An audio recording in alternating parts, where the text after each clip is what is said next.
Good morning, everyone. John, can you hear me okay? I can, loud and clear. We welcome you to this presentation on developing a relevant policies and procedures manual for AIVRS program. This webinar and associated documents and tools were developed under a grant through the U.S. Department of Education, Rehabilitation Services Administration.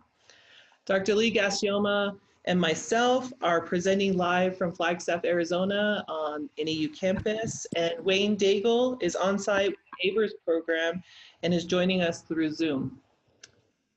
Next slide, John.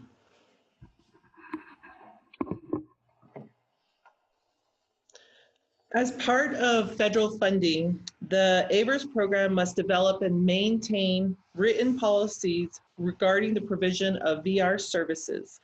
The provision of VR services is based on the needs of each individual as identified in the individual's IPE and is consistent with the individual's informed choice. Part of this is that we have 5 learning outcomes specific to this webinar. Number 1 is we wanted you to have the awareness and the knowledge of 2 documents on our website that can assist you with the development of policies and procedures and for the orientation and onboarding of new staff. They are, the first one is the table of contents template for developing your AIVRS policies and procedures manual that Lee will present on. And the second is the AIVRS orientation checklist for new staff, and they're both on our website. Second, you will know how to develop policies and procedures for your program that are specific and applicable to your program needs, the grant management of your program, the provision of culturally appropriate VR services, and the daily operations. At the conclusion of this webinar, you'll know the distinct difference between policies and procedures. Number 4, I will present information about new employee orientation, onboarding, and how this is important in communicating policies and procedures to your staff. And lastly, we'll discuss required policies and procedures that are needed to be developed in accordance with 34 CFR 371.43D. Now kick back and enjoy this webinar. Next slide, Lee, or John.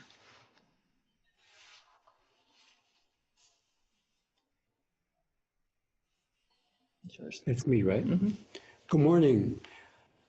I'll have to admit that I'm still getting used to the new technology. I'm still old school, so you may see my eyes wandering around. I'm looking at a headshot of Betty White right in front of us, smiling at us. I believe there's a story behind that, but I'll leave that to Winona. 2 questions that I'm going to pose to you and will allow you time to respond to. First question is, why develop your program policies and procedures? Next question, what comes to mind when you hear about policies and procedures?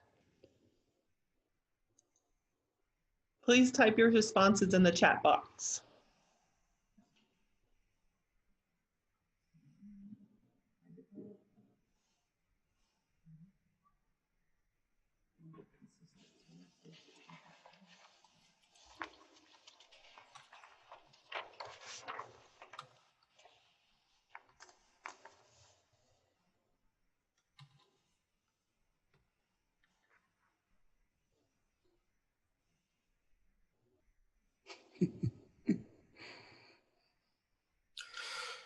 So we're getting some responses coming in here, Lee. Rebecca says it's the roadmap for why you do what you do at your program.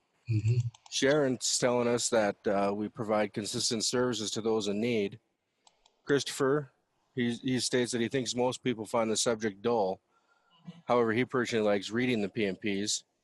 I threw out there that I always think of guidance. It's also a fearful experience. We've got some providing clarity, consistency, effective, efficient routes for TVR, works with your grant, but the way we administer our program services, federal regulations. We're getting quite a few responses, and I don't want to take up all the time reading them all, but that's kind of the gist of it. Yes. Great. Most are right on. Most of the comments are right on. Next slide, please. So to help the AIVRS program through the development of your unique policies and procedures, here at AIVRTech, we developed a table of content template for the AIVRS program directors to review and to use. But we are very aware that all the AIVRS programs are unique in their own way. So your policies and procedures content may differ in some areas. But the important thing to keep in mind is to prepare a policies and procedures manual that is consistent and easy to read and understand to provide the guidance for your daily operations.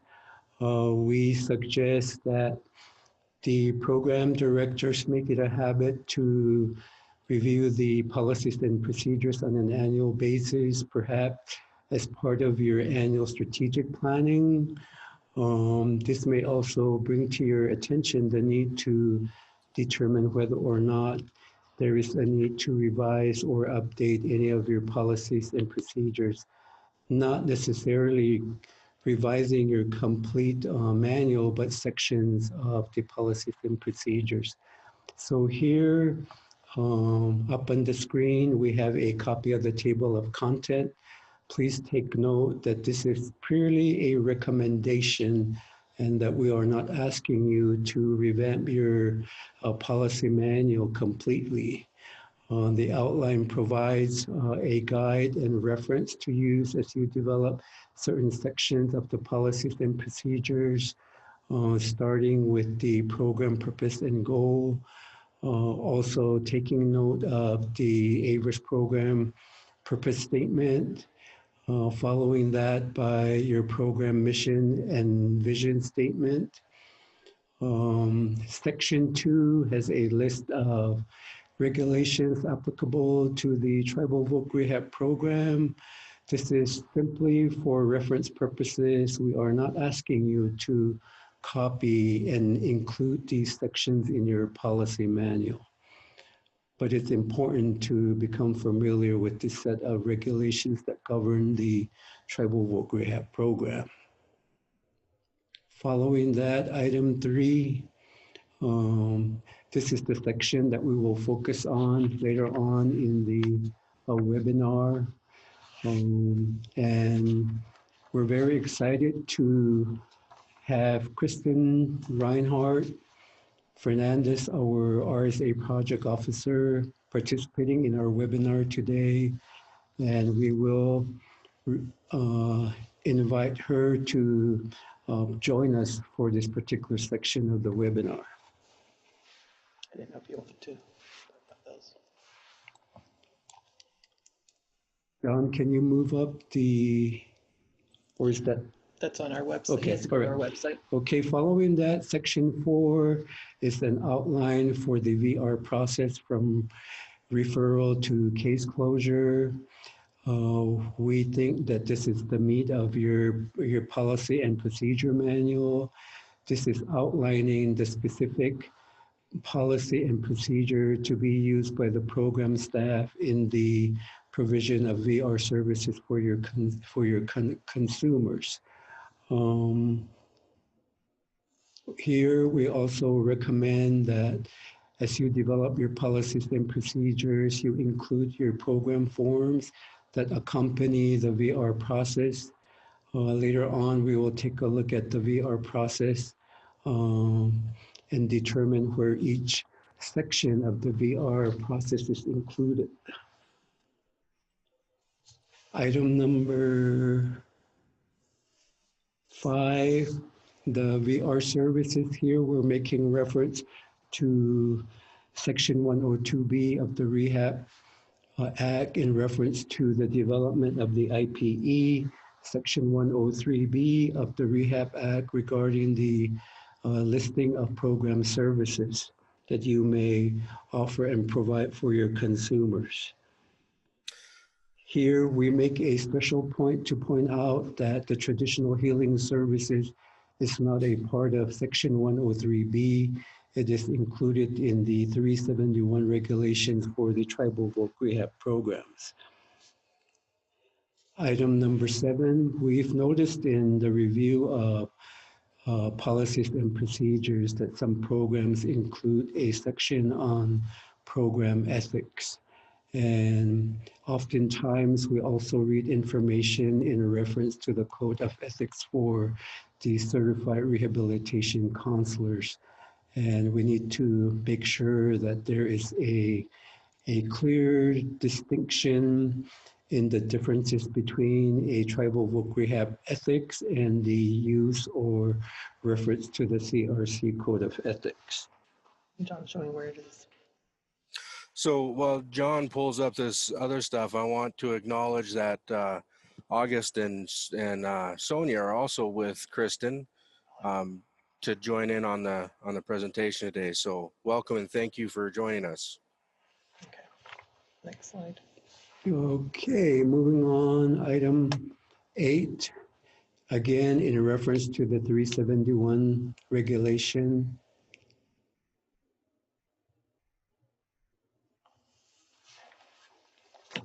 Sorry.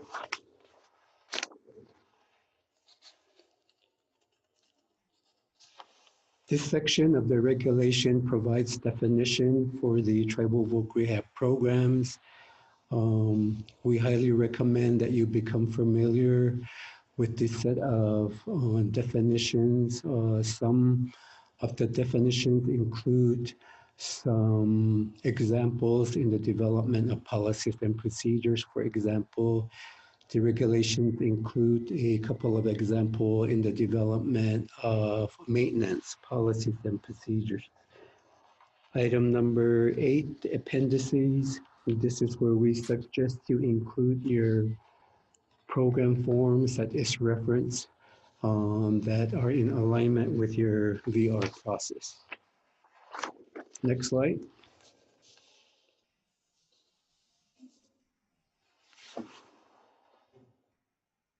Next slide, John.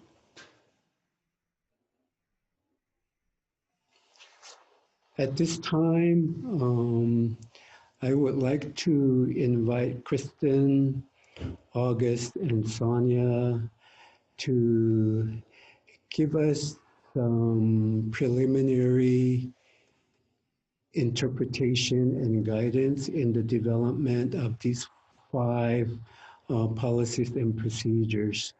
I believe it's best that you provide the interpretation of the policies and procedures and provide some guidance to the program directors and staff as to how they should move forward in the development of these particular policies and procedures.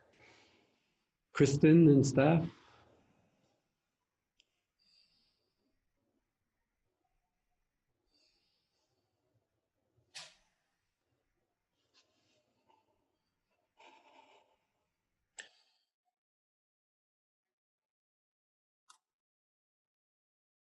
Your line may be muted, Kristen and staff. Okay. All right. Okay. Can you hear me now? Yes. All right, just like the commercial. Hey, you switched over to AT&T. Good job. Hello, and thank you everyone for allowing us to participate with you in today's community of practice. And thank you to my colleagues, Sonia Turner and August Martin, for this afternoon. I put some notes into the AIVR TAC private chat, so I will share those. And if you all are comfortable, this may be just sort of a bit informal since we're online here, but with relationship to the slide that everybody currently has in front of them with the 4 points, one observation we had was to make sure that these are incorporated into the policies and procedures manual. We wanted to make sure that you all didn't get the impression that these were the only 4 elements of the manual, but that they are components that make up the totality of the policies and procedures manual. And I'll turn it back over to you all. As you review the 4 items on the screen, could any of the program directors inform us if they have current policies and procedures for any one of these items?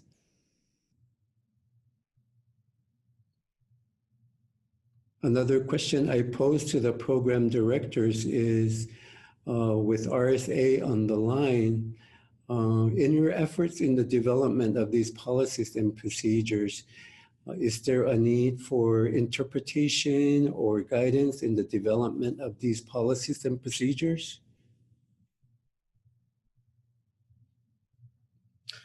So real quick, Jeremy Martin jumped on here and he has a question for this period of time. How do we determine the duration of services given that a case can take years, specifically or explicitly developmental disabilities or intellectually developmental disabilities? So I think what we're looking for is there any hard and fast rules to that developing that time frame, or is it kind of an individualized case by case situation? Hello, everybody. This is August. Can you hear me? Yes. Okay. The only thing the statute states regarding the duration of services is that they should be provided within a reasonable period of time. Unfortunately, though, statute or the regulations don't define what a reasonable period of time is. That is really left up to the VR professional to determine whether or not this case or this individual is progressing at a rate that would be reasonable. Is the person achieving specific vocational goals? Are they working towards achieving those goals? And are those rates reasonable so that they may be closed successfully? Your goal really isn't to rush through any services. Your goal really is to make them successful or help them to be successful in achieving their ultimate goal, which is the vocational goal. We've had when I was a director, we had case files open for 6, 7, or 8 years. But because this individual was making progress, even if it wasn't as fast as other people, we had to look at it from an individual standpoint and look at whether or not for that individual, was the progress reasonable?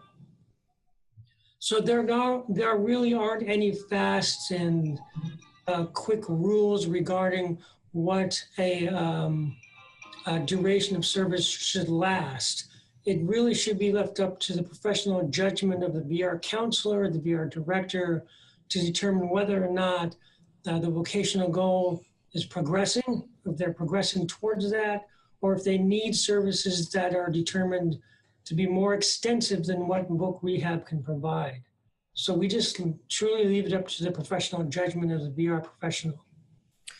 So August, in this situation, I really like how it ties into the IPE. So this really is a good example of how your policy and procedures support your IPE in those measurements. You have to make sure that you have measurements within your IPE, and this really is connected to that duration of services. Exactly. Okay, cool. Next slide, please.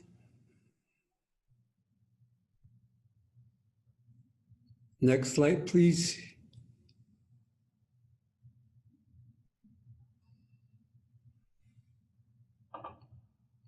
This is another item that is specified in the 371 regulation. We have seen different variation of this policy and procedure in our review of the existing programs.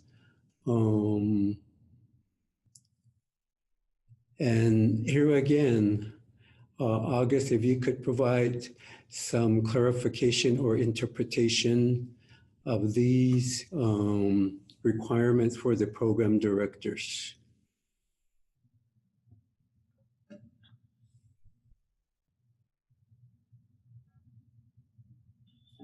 Um, is there a specific question you have regarding this? What we have seen in our review of policies and procedures, also in conducting case file reviews in relation to the case notes, sometimes we do observe that programs are following the established guidance, and others are not necessarily using the preferred method in providing on or near reservation services. Just Wayne, can you give your example that you gave us the other day about a out-of-state college or university or training? Right. So the way I always viewed this was we don't necessarily automatically deny a service for an individual when they request it if it's outside of the reservation services that are being provided. So off reservation, we got to be careful because we aren't allowed to provide services outside of the reservation if they're not living within our service area and meeting all the other criteria. So first off, I want to make sure everybody understands that. My example was if you have a service, say, like in Montana, we have the Salish Kootenai College. The other tribal members can go to that college. However, sometimes the fees are a little bit different. So if we're sending somebody over to Salish Kootenai and we have a local college that has a similar program, we will pay what it would cost at our local level. And then that individual would have to figure out a way through grants, other funding sources to cover that offset expense. So meaning that we don't ever not pay for something that we have in our service area, because it is informed choice and there has to be a good justification of why we would pay for something else. But we pay based off of the local cost. And then we have to figure out another funding source for the balance of that cost. We've had a couple responses in the chat box, discussions that are really good. People talking about how they staff the cases with each other to make sure that quality and duration is being provided to the individual clients. I don't want to get, I know we're very time limited here, so if you guys have specific questions that you have for August or Sonia now, if we could put them in the chat box, that'll give us time to look at that and form an answer. And then during the talking circle, we can discuss those responses from August and Sonia at that time, because we are getting a little behind schedule, Lee and Nona. Okay. Hey Wayne, just to pipe in real quick, what you had stated earlier falls perfectly within the guidance that we would have provided. Because we do go off cost principles, are the costs allowable, allocable, and reasonable? How you determine whether or not you're going to pay for a service off the reservation would fall within the reasonable category. And how you've described it, I don't think we can improve on that, so well said. Well, thank you. Practice, see? I listened the last time we talked, August. Good job. August, a quick question to you in reference to this. If at some point you could provide some clarification on a consumer's contribution to their rehabilitation services, that I believe is also a vague area for some programs. Next slide, please.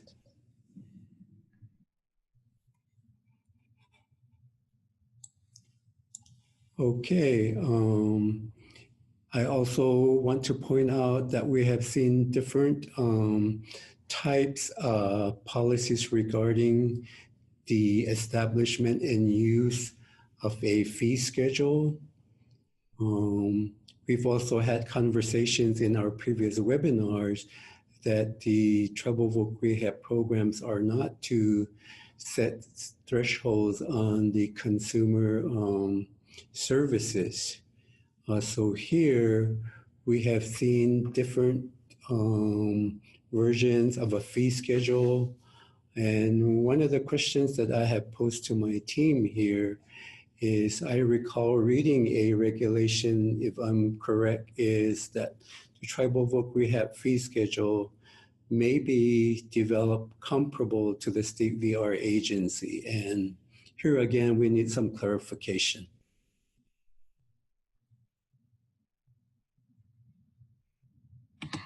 Hi all, it's Kristen. May we interject for just a moment? Sure.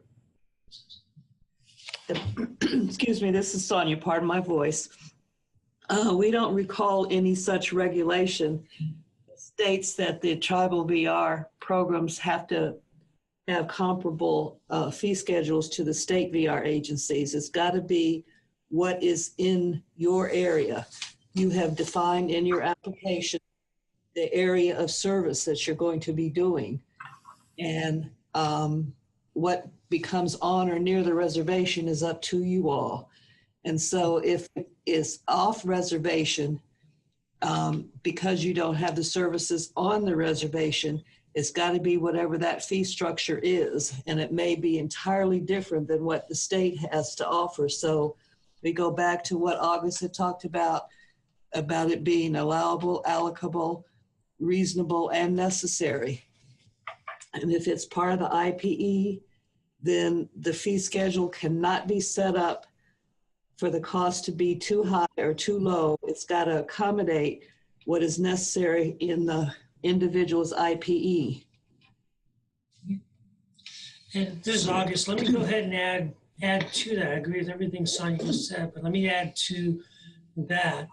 As far as reasonableness goes for the cost of a service, there are times that the cost of a service far exceeds what is available within your VR budgets.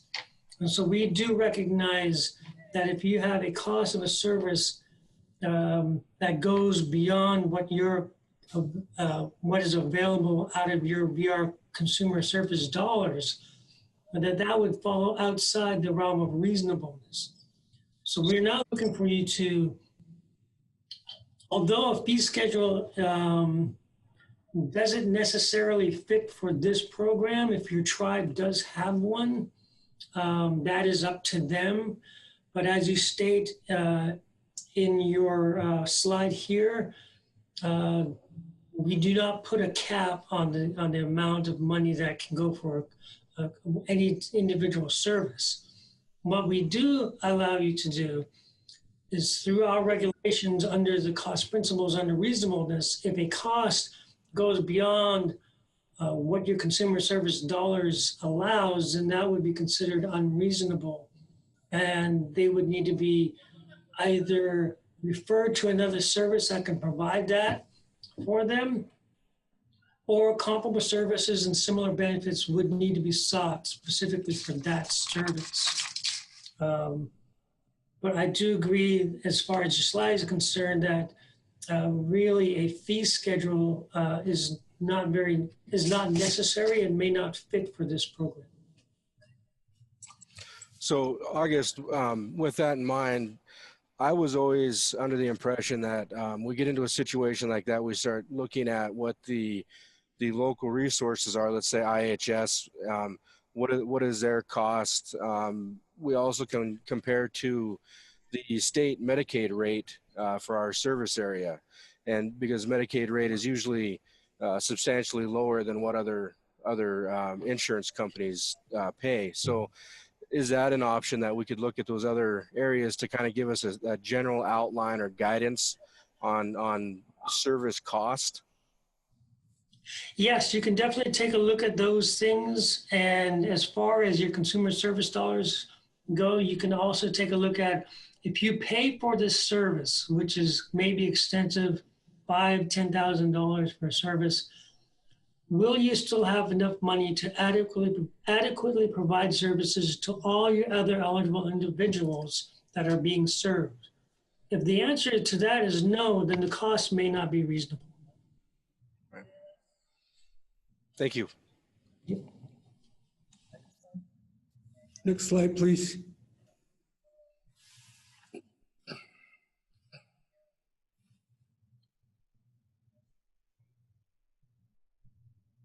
Next slide, please. This is the next slide, number 3. This is the right one. Okay. Duration of services. Okay. This one talks about establishing reasonable time periods in the provision of VR services for your consumers. And in reference to the daily operations of the Tribal Voc Rehab program, we're usually looking at the consumer's IPE, where this is specifically identified and in the IPE regarding the starting period and the ending period. And as part of your case management, the VR counselors are monitoring the timeframes to make sure that the time frame is not so short and not too long, and that provision of services are provided in a timely manner to assure that the consumer is provided with all the support to achieve their employment outcome on time.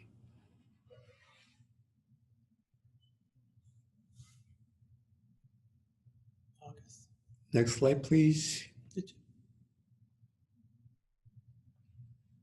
This last slide also makes reference to policies to provide timely authorization of services.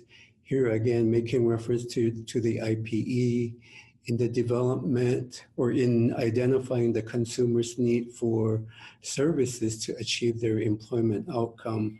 You are identifying service providers within your area. And also determining how you will coordinate the consumer services so that the authorization of payment for services, either coming from the Tribal Voc Rehab program or from a comparable benefit and services, are done in a timely manner so that there is no interruption of services for the consumer to move forward in achieving their employment outcome. Is there anything you would like to add to the 3rd and 4th policies and procedures, August or Sonia? No, I think you're doing well.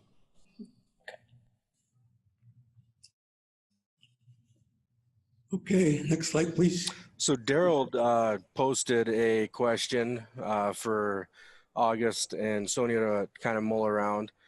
He asked, do any circumstances exist in which an AIVRS program must contact RSA for prior authorization of payment for a consumer service? So that's a question that's been posted. You want to answer now or wait for a minute? We're going to do it. All right. Do it. We're going to try to do it. It's still basically the items, like if you're going to be purchasing equipment, even if the equipment is for a participant, the equipment, as you know, has a definition of $5,000 per piece and a useful life of at least a year. And that's not already specified in the budget. That does require our prior approval. And so I know a lot of the Alaska grantees that deal with maintenance may have a lot of participant equipment in what they're doing. But they have always come and asked for prior approval. And so that has been no problem. The only other place would be if it's a new type of service that you're going to be offering to a participant and you need to establish another contract with the service provider, and that contract is not covered in your original application, then that may need to come in. It does require our prior approval on letting of any new contracts. Those are the only two things that I can think of right now off the top of my head. Yeah, this is August. The only thing I could add to that is if a service or an item for the same, or an item for the same service requires more than one or two components that adds up to $5,000, that would still require our prior approval.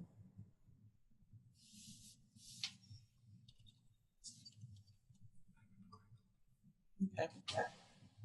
Okay, Wayne. All right, I'm typing that. So just a minute, one or two components. Okay. Daryl also followed up with, would you recommend that this be stated in policy and procedure manuals?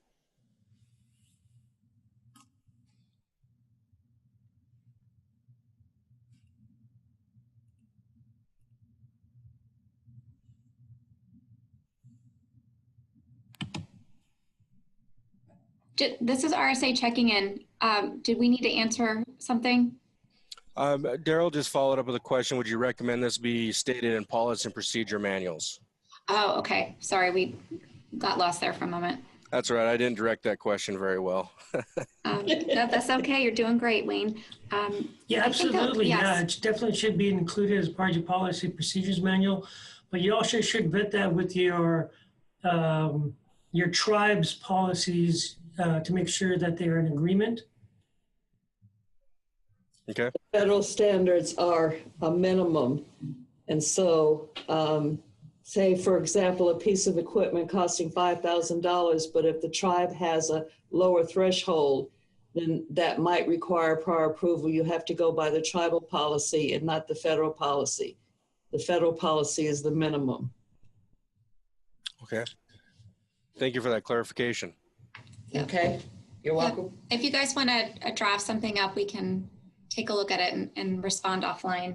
I just wanted to, I think your notes, Wayne, to everyone are on point. I just wanted to reiterate, I'm taking notes too here. I always take notes whenever Sony and August speak.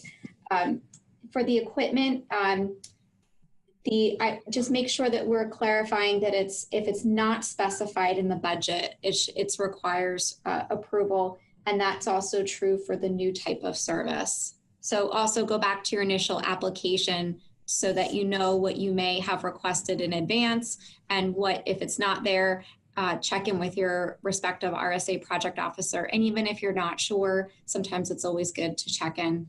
A short phone call or email is probably all it'll take to resolve. Exactly. All right, back to the AIVR tech. Thank you. All right, so this is where I get to jump in. Lee's off the hot seat for a minute so he can take a deep breath. What I found in working with people over the last few years is that we get confused quite a bit between policies and procedures. And because it just becomes part of our jargon. And so I wanted to throw out some definitions. So the policies are principles, rules, and guidelines formulated or adopted to reach long-term goals. The procedures are a fixed step-by-step sequence of activities or course of action. And through this repetitive nature, we get routines.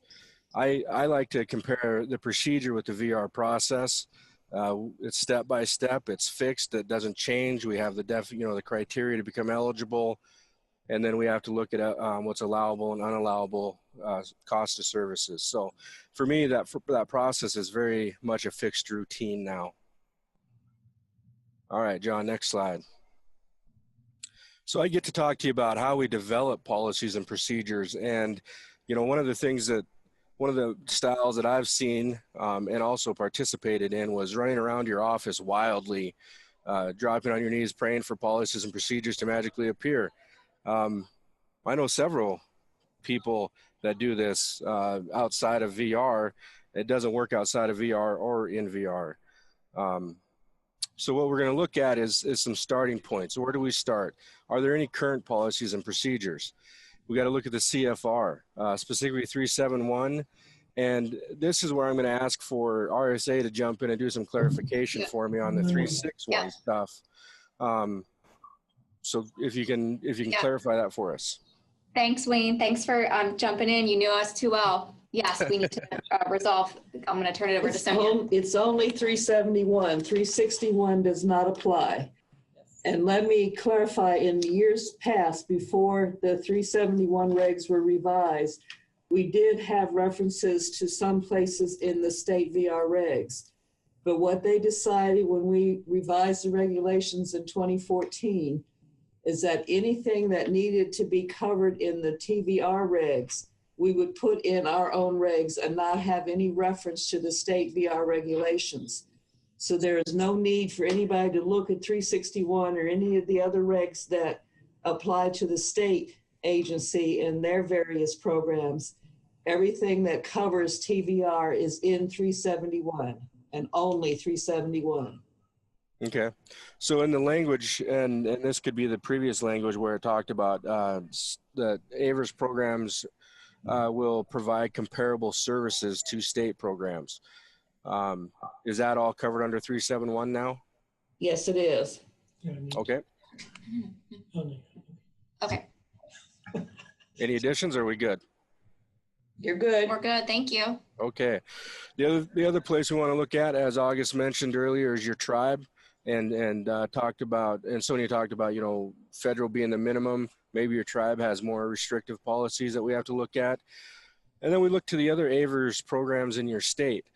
Is there any other programs out there that have policies that that you could kind of get the structure and format from?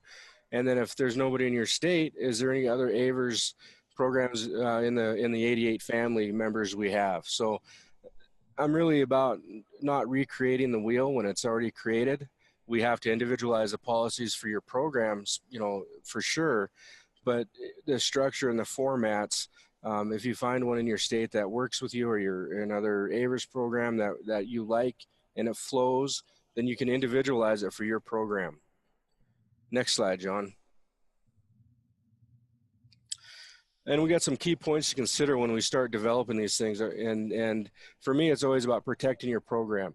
The facts are that we work with a group of people that can sometimes be pretty manipulative, and they've learned to through survival methods to work some systems and work some programs. So we always want to protect our programs, as we are, you know, the stewards of federal money. So with that in mind, we also have to protect those same individuals, and we have to advocate for those consumers that need that assistance.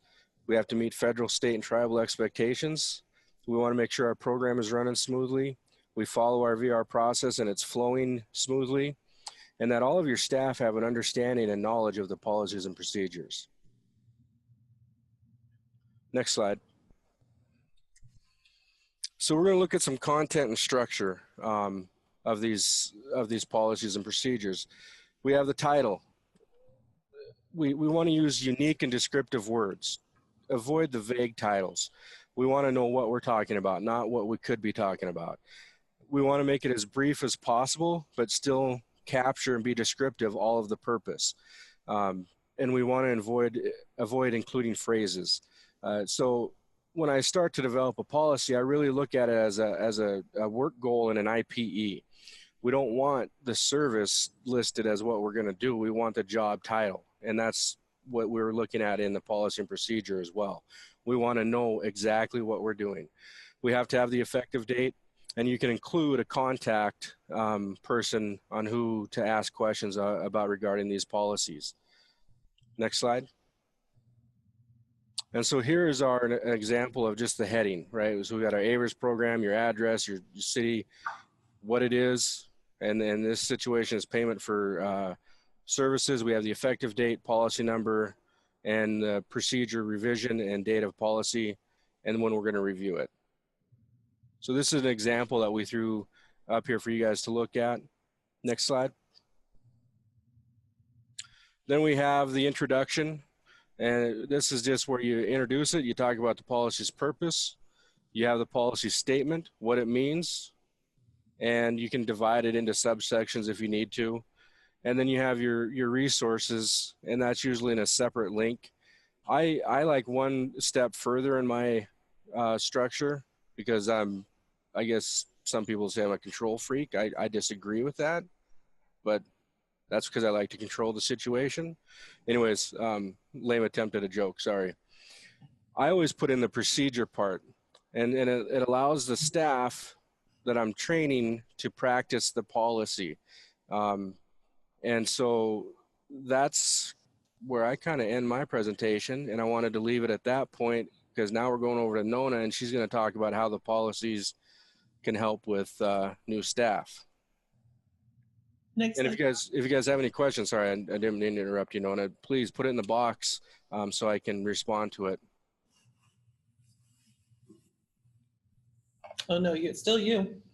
Oh, length. Isn't that funny? I forgot I had another slide. So they can vary significantly in length. You know, the more clear-cut, pointed policies can be shorter.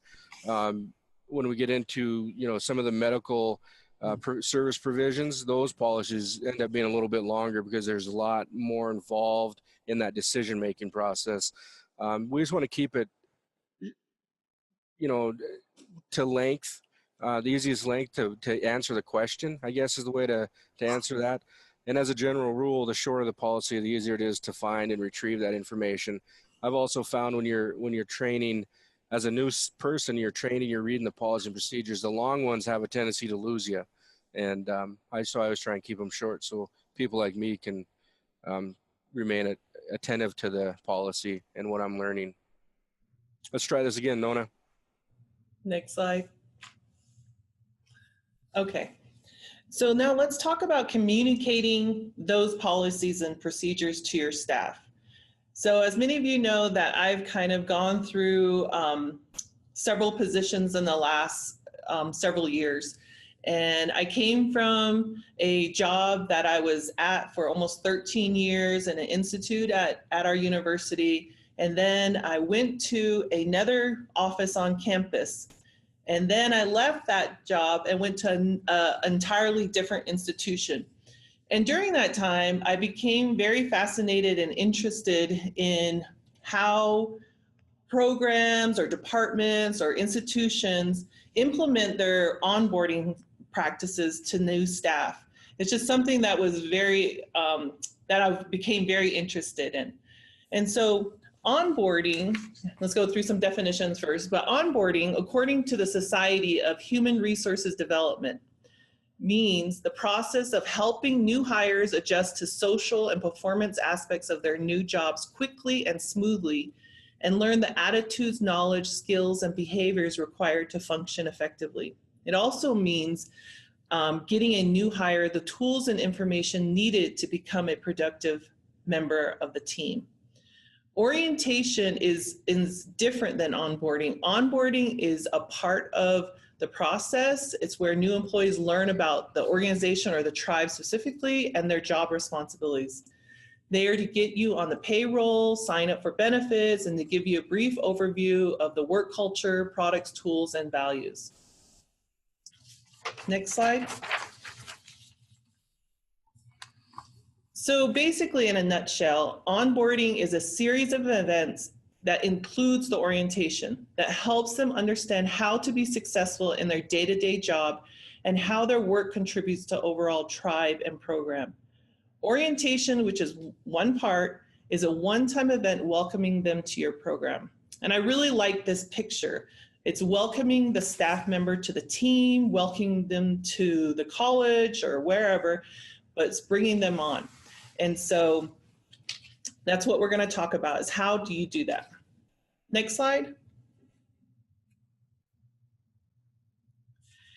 Because of my newfound interest in onboarding, I wanted to talk about the important opportunities that a structured and strategic onboarding process plays in the longevity of your personnel or your staff, and how that successful onboarding plays in the successful program that you want, and how you use the policies and procedures to help you communicate those processes. Onboarding really sets the tone for the first year of the job. And in my research, I found that there are 5 critical components of onboarding. The first part is orientation. And this is usually done within the first week, the first couple of days of a new hire. It usually only lasts a few hours in length. And it's kind of referred to as the new hire packet. Okay, I'll address you, Rachel. The compliance portion is when you're communicating the rules and regulations of the program, the policies and procedures of your grant, and also have you communicated the actual grant, the goals and objectives of your what was the funded grant. The clarification part is clarifying your VR counselor or other staff members in your program. What are their roles and responsibilities? What are they supposed to be doing to contribute to the goals and objectives of your program? And clarifying what those rules and regulations are and what those policies are. The culture is the values of the program. It's talking about the tribal VR history. It's talking about the disability movement. It's really including the person into what does VR mean and what is the ultimate impact. You're changing a whole group of people.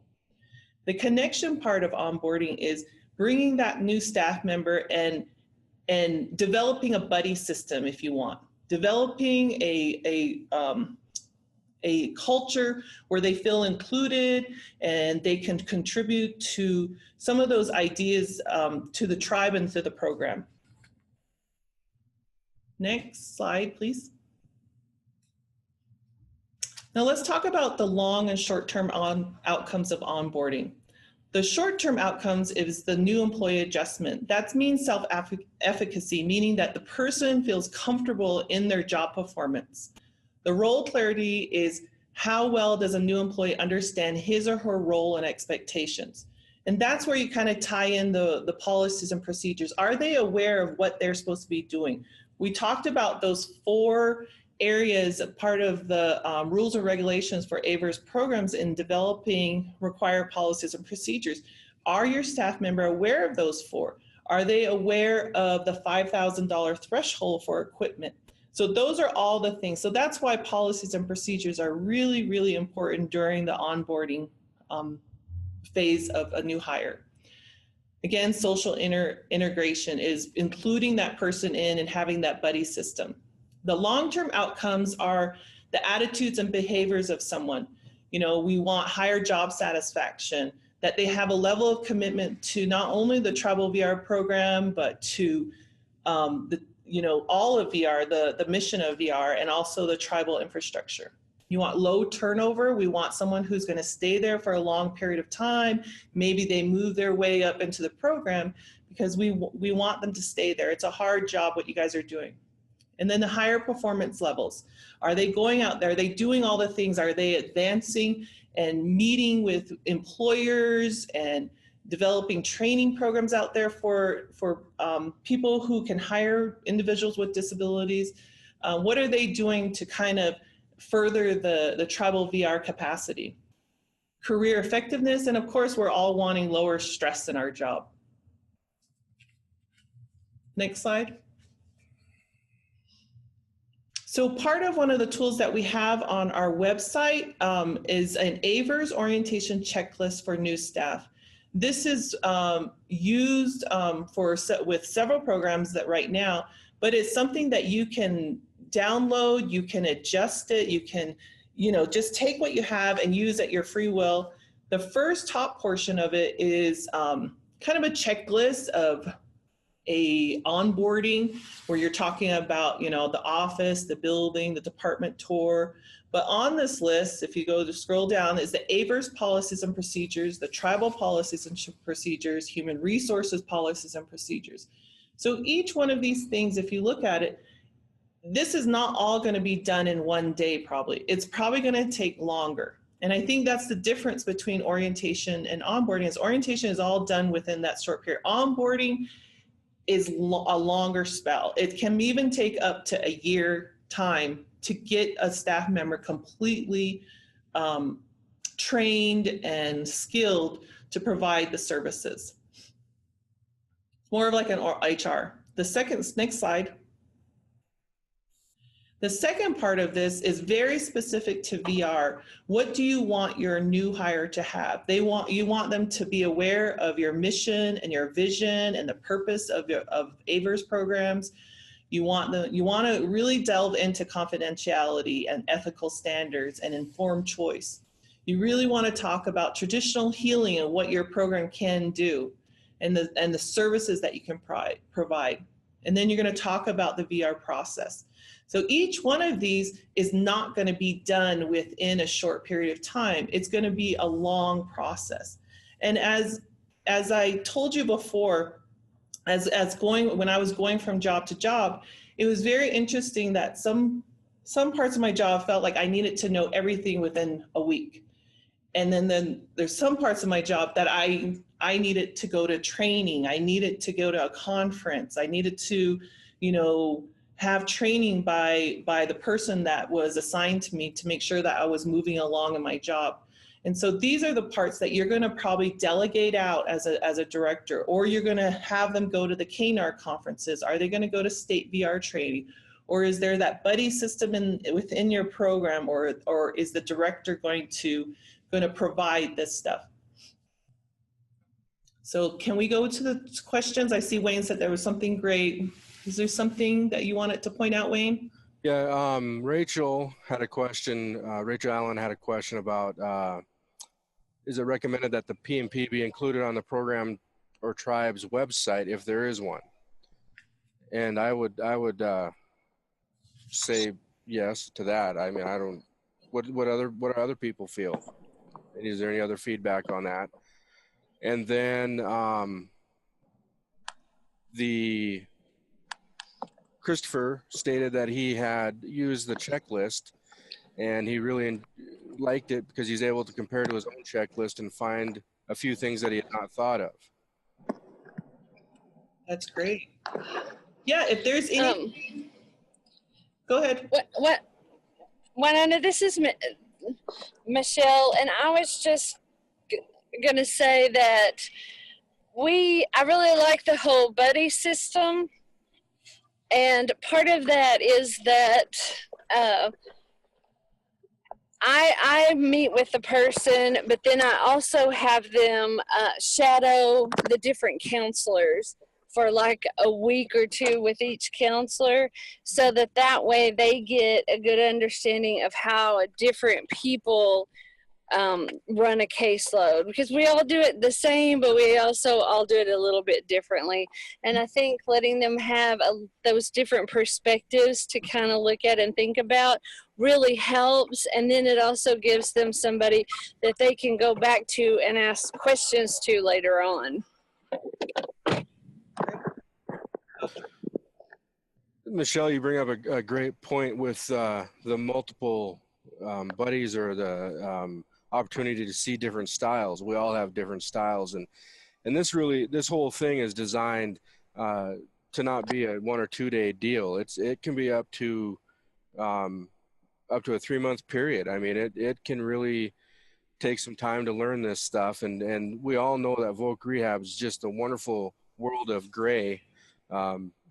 Right? I mean, it's yeah. You do this sometimes, you can do it sometimes not.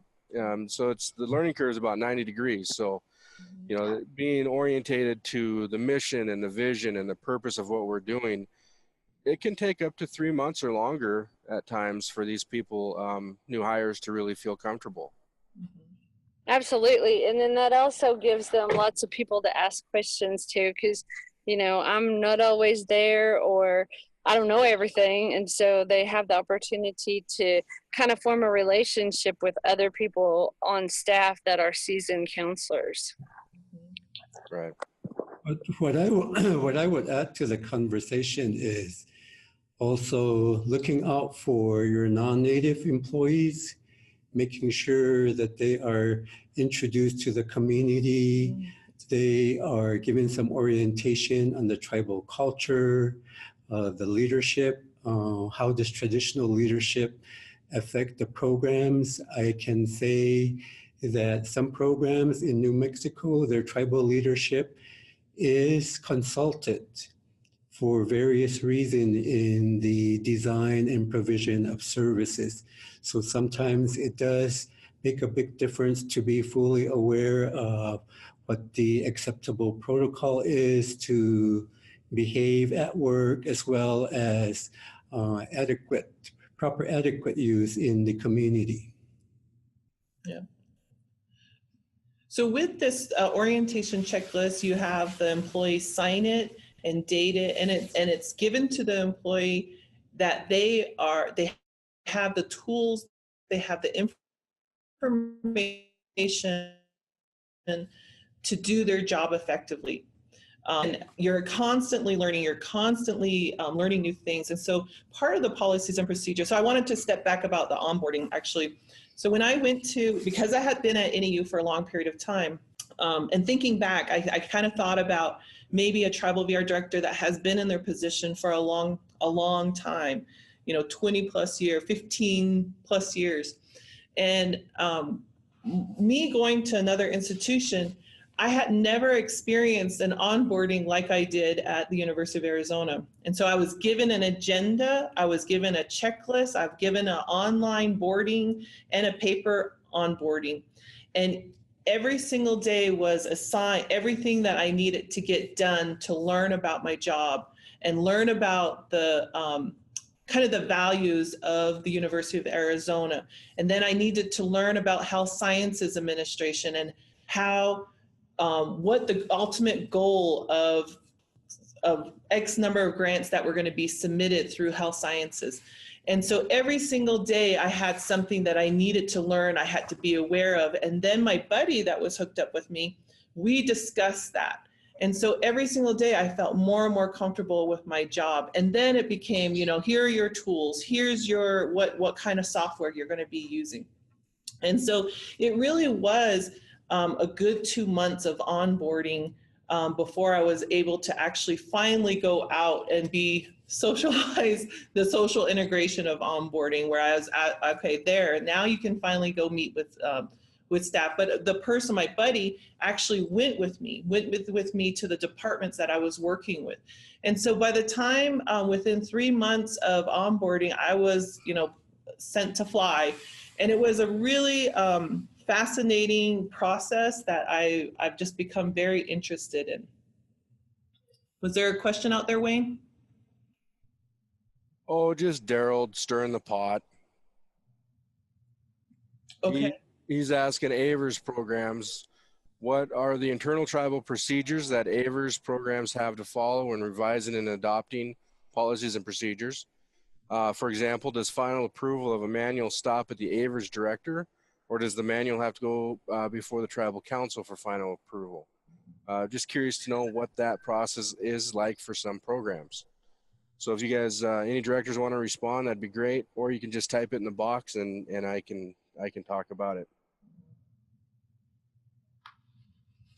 Do you want to answer that? I believe this is an important question to pose to the directors as well as the team here, because we do understand that some programs are housed within specific departments.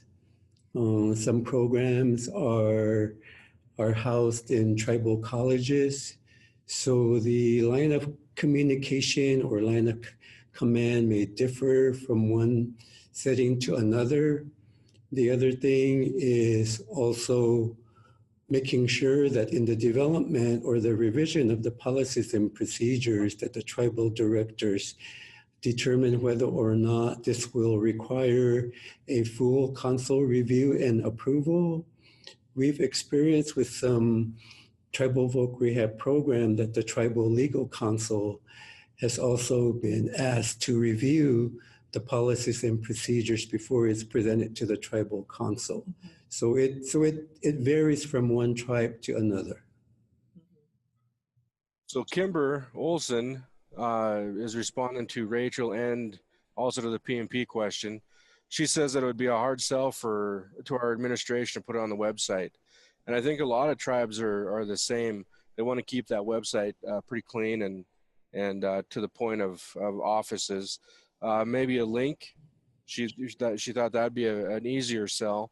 And that would probably be cleaner and take it to a whole nother website, so you didn't have to have it on the same tribal website.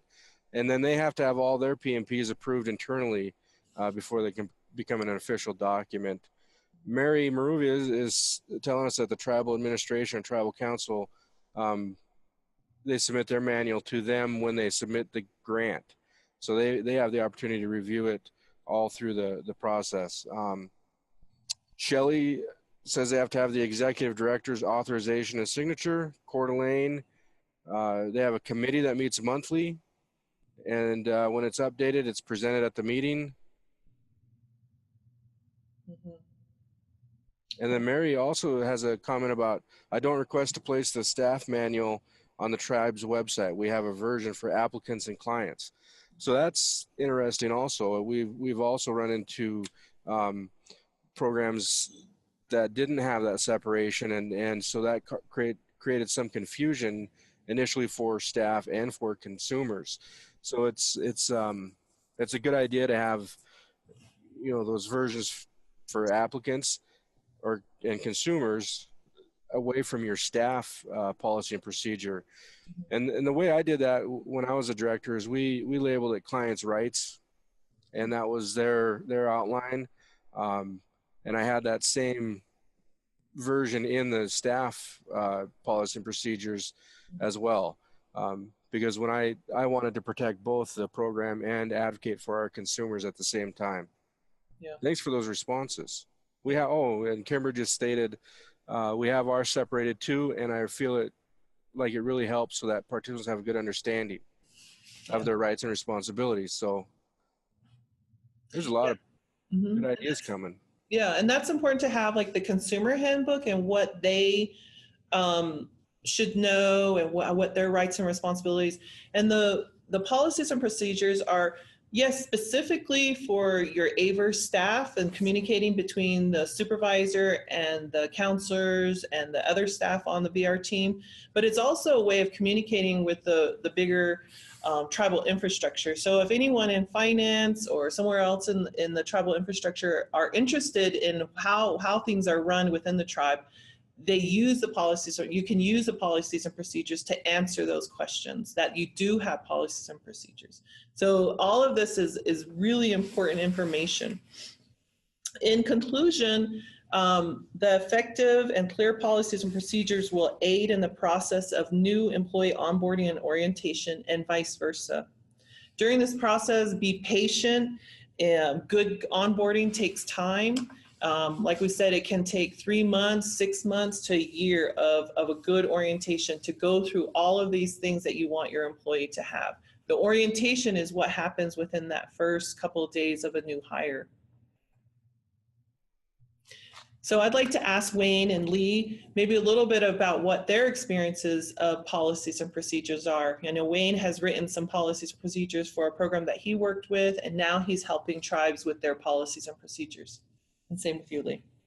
We have a good about 5 minutes that we can fill in.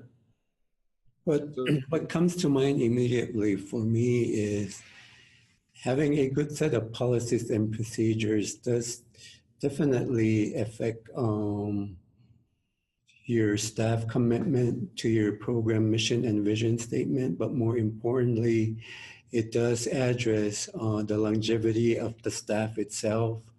With onboarding and orientation, it's a method to embrace your new employee. It's a way to embrace your non-native employees. Policies and procedures also serve a purpose for different situations and may take place at different levels. For example, here at the university, there's policies and procedures regarding travel. And for the most part, where it affects program operation is at my level, as well as with our administrative assistant and our business manager. While the program policies and procedures that we implement, while not necessarily written, is a process to conduct our training and TA services in a consistent manner. And it's also a learning process because at times our policies and procedures don't necessarily address every single situation. So there will be a time to get together and determine whether or not there is a need for policies and procedures without developing a huge document. Wayne? You know, the toughest thing for me when I was developing policies is not writing a novel. You always have a tendency when you get in trying to justify or define or you know, write about a certain thing. You always want to write more because you think it'll have heavier impact. And it's easier and more impactful if you can just keep it streamlined and to the point. And that's probably the biggest advice I could give in writing these policies is be on point and be as descriptive, minimally descriptive, but descriptive. I mean, that's like the rehab thing, right? Totally gray and muddy, as you can be in writing these policies. And then for me, what I got out of it was clarification and direction for my program. My staff were able to sink their teeth into it and say, okay, we can do this, we can't do that. They needed something in writing in front of them because they were floating around trying to figure out what they could and couldn't do at that time. So we were able to help get that foundation for them and move forward. What I also share with the programs during on-site visit is I look at the VR program where nothing happens in isolation. There's a cause and effect in the VR process. So I recommend to the program directors, especially to become familiar with their grant proposal for one thing, references to rules and regulations contained within the grant proposal, rules and regulations that govern the AIVRS program, and other regulations that serve a purpose for overall grant management. Sometimes it becomes overwhelming to try to find your way through the weeds, if you will, and more importantly, conveying the same message to your program staff so that at least they have a reference, a point of reference to keep in mind as they administer the policies and procedures, and the director is in a position to know where to look. I believe also in this instance, it's important to develop a good relationship with your RSA project officer, and that you're in a position to present your situation or perhaps a recommended policy so that you're on the same page without clouding the issue. Daryl brings up a really good point, and that he's learned that the policies and procedures are a living document. You're building in opportunities to review and revise the document is important based on the changes your program goes through over time. And I really agree with that. It's got to be a living document because as Lee was saying earlier, there's things that just come up that we can't expect or we don't fully expect to happen or can answer to right away. So it has to be that living, breathing document that allows change to take place as needed, while providing guidance. So one other comment I'll also add is I believe more and more our tribal members with disabilities are getting educated on their rights as individuals with disability. And should a situation occur where a applicant or consumer challenges a program decision, here it's very important to be familiar with the rules and regulations as well as the rights and responsibility of your applicant and consumer so that you come to a point of not disappointing the applicant or consumer, but building in ethical processes or even tribal traditions, if you will, that's appropriate to make sure that we look out for all of our tribal members with disability. Because we know that a lot of our consumers prefer to remain on the reservation. And through this type of help, it's also a good way to promote your program services. So next slide, John. I look forward to hearing from staff and hearing from programs on the development of their policies and procedures or the revision of their policies and procedures. Share them with us. We look forward to reading them. Me personally, I am reviewing 3 right now. And so if you have any questions, contact us. We look forward to them. Here are some upcoming AIVR presentations and conferences that we're going to be at. The first one is at the KNAR Mid-Year Conference. Suzanne Molson and Dr. Gerald Joseph is going to be talking about case management for AIVRS programs. Wayne, Dr. Lee Gascioma, and myself are going to be presenting on reporting your AIVRS program outcomes to RSA. Our follow-up to this whole series is the Talking Circle on the case management, the last webinar that Suzanne and Daryl conducted on case management, and this webinar on policies and procedures. And so bring those questions, bring those ideas, and if you want to share what you're working on, share them with us. That's a really nice, safe place to discuss what are you dealing with, what are the issues and concerns you're going through with case management and developing your policies and procedures. And as a group and as you're with your peers on the line, they are going to be able to help you and talk through some of these ideas and issues and concerns that you may have. That's scheduled for June 25th. Next is we have a whole full day, a free kind of pre-meeting, pre-conference to our IHD Evidence for Success Disability Conference. We titled it The Ripple Effect, AIVRS Program Implementation, Outcomes and Storytelling. That's on Sunday, July 24th, and we have a full day of our whole team doing presentations. July 14th. July 14th, sorry. The next is the IHD Evidence for Success Disability Conference, scheduled for July 15th and 16th. Next slide. We'd like to do a shout out and a big thank you to our RSA partners, the AIVRS project officers, August Martin and Sonia Turner. We thank you very much for participating and being on the line with us and providing your expert opinions to this topic. It's very important and we all appreciate it. Next, a shout out to our project officer, Kristen Reinhardt Fernandez. We thank you for being available to us and always giving us that special little extra information because it really helps us. Next is acknowledging the Acting Director of Training and Service Programs Division, Mary F. Lovely. So before we go on, we got a question here, Nona. I think we need to address. Well, Sharon Patterson stated we are having a presentation to include dinner being put on by a lawyer for state disability on rights for our consumers in June. That's a great partnership, and that's awesome that you're able to partner with them. Deanne Harris asked are there PMPs that can be shared with other programs?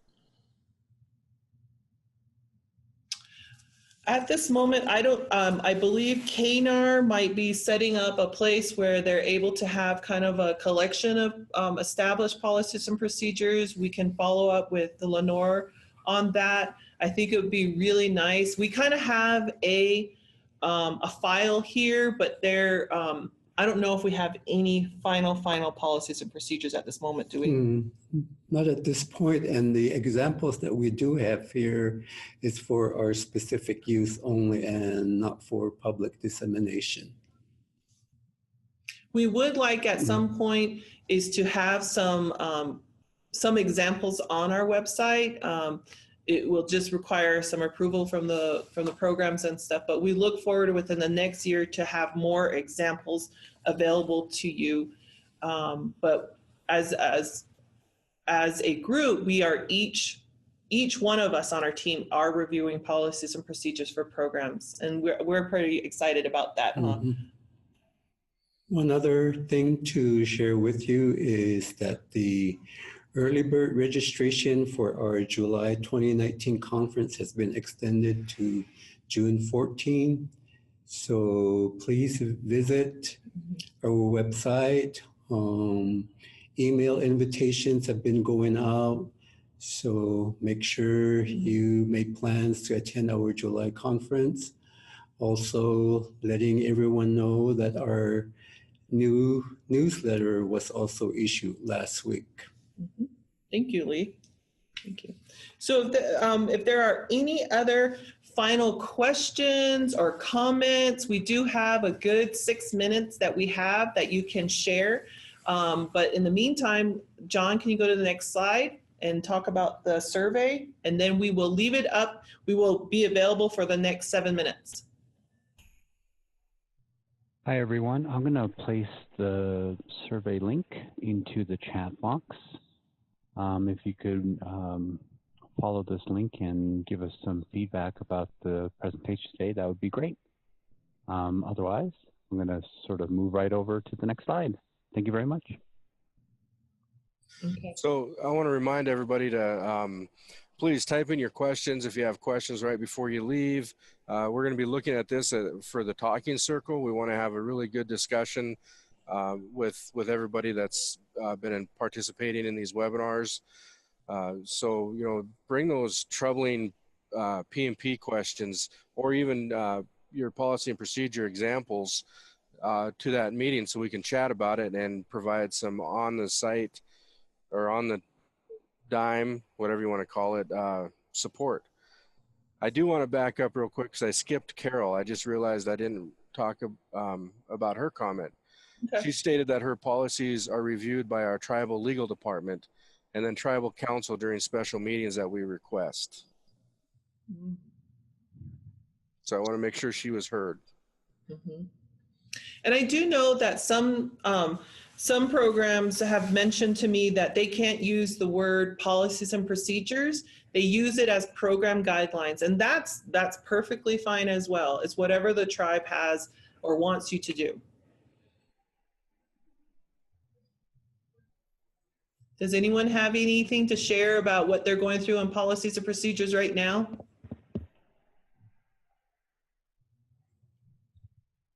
And you can even, I think you can even call in, right? Or talk, unmute. Yeah. Unmute your microphone and talk.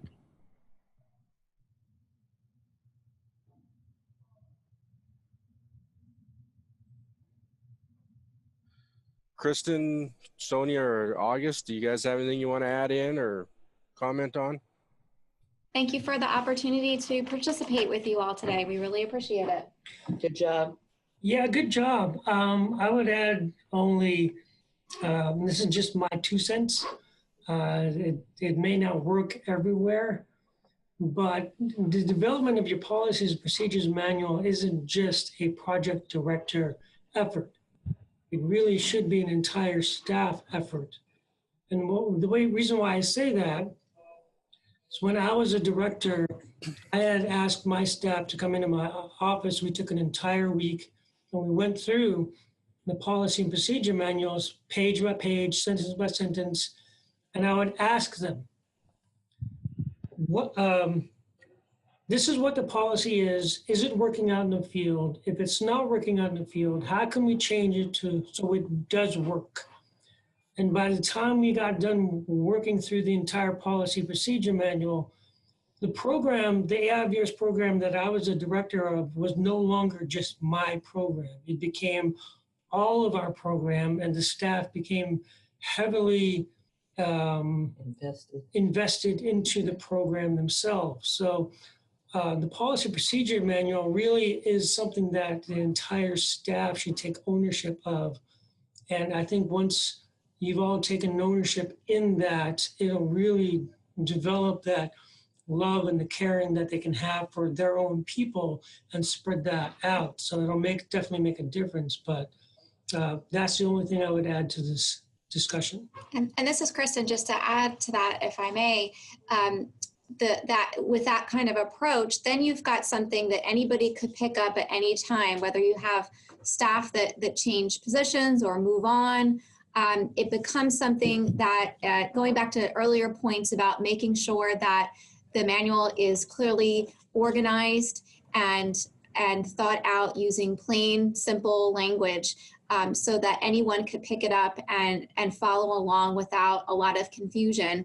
And I also think, to August's point, to add to thinking about how you're going to measure what's working and what's not working. How do you know if your revised or new or updated procedures are effective? In what ways could you measure effectiveness? And I think some of the dialogue that started about, some of you have, grouped together monthly, perhaps you do something quarterly, but establishing some ways in which you all get together and look at what's working, what's not working, have those conversations and figure out how you're measuring what's working and not working would also build on the work of the manual, so that it's not just sort of sitting on a shelf somewhere or an electronic file somewhere. Admittedly, I know that happens to me sometimes. So make sure that it becomes a living, breathing, useful document. Question to the RSA team. In reference to the special application requirement, there is an item that speaks to providing opportunity for consumers to provide input in the development and policies and the implementation of the policies. Do you have any recommendation in reference to including this, if needed, in the policies and procedures? I don't have a preference. We're contemplating your question at the moment. Hold on a sec.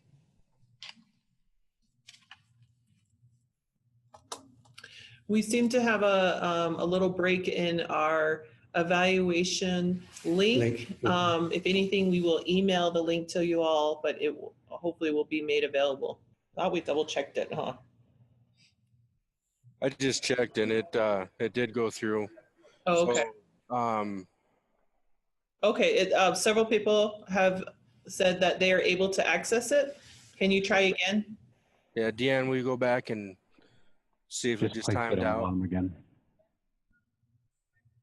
Oh, and John just put it back up again, so maybe try the new link. Yeah. Please complete that survey. It really helps us out. Okay. Hi all. We think we're now prepared to answer. Okay, thank you. Go ahead. Go ahead, August. At this point, it really depends on the approach you're taking regarding the inclusion of consumer input. If you're looking at an advisory committee that is comprised of consumers, some consumers or a few consumers, then yes, you probably would want to include that in your policy procedures. Other implementation or mechanisms in the past have been used are things such as surveys, satisfaction surveys, don't necessarily need to be included in the policy procedures. I'm sorry, I missed that. Tribal council meetings. Oh, tribal council meetings. Those don't necessarily need to be included because that's more of a process between the director and us here at RSA. It's a very complicated question with a very complicated answer. I'm sorry for that, but at this moment, that's about as clear as we can get, clear as mud. We probably could provide you a more lengthy description or discussion on it in an email, but again, that might be lengthy at best. So I'm sorry if that's not as clear as we could make it, but that's the nature of what we have. We're usually as clear as chocolate pudding. Okay, thank you. So we are now over our time limit, but thank you to everyone who participated. We are going to go back and look at all your comments and your questions.